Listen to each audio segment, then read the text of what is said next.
อให้ค่ำคืนนี้เป็นคืนแห่งความสุขของปีหนึ่งโดยเฉพาะนะครับ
รู้สึกยังไงที่ได้มาเล่นที่นี่ก็ดีใจครับเป็นอย่างแรกเชียงรายก็จะมีเรื่องราวต่างๆมากมายแต่โดยเฉพาะ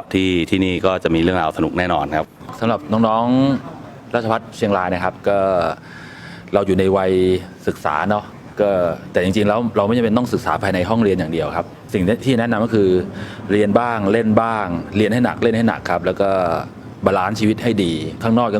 โลกยังกว้างครับก็ออกไปศึกษากันครับที่สำคัญคือห่างไกลยาเสพติดเข้าไว้ครับแล้วชีวิตจะดีขึ้นเดินหน้าไขว่คว้าหาประสบการณ์ชีวิต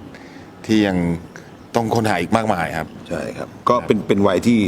ลองเนาะลองอะไรฮะไม่ใช่หมายถึงว่าอยากเรียนอะไรเรียนรู้ก่อนที่เราจะออกไปทำงานจริงๆอ่ะมันมีเวลาช่วงเนี้ยแล้วเดี๋ยวมันจะไปเจออะไรที่มันใช่เองครับก็ทำหลายๆอย่างไว้ครับก็ไม่ว่าจะเป็นเรียนเล่นดนตรีกีฬาอะไรทุกอย่างที่มันดีกับชีวิตเราดีต่อสุขภาพก็ทำไปครับผม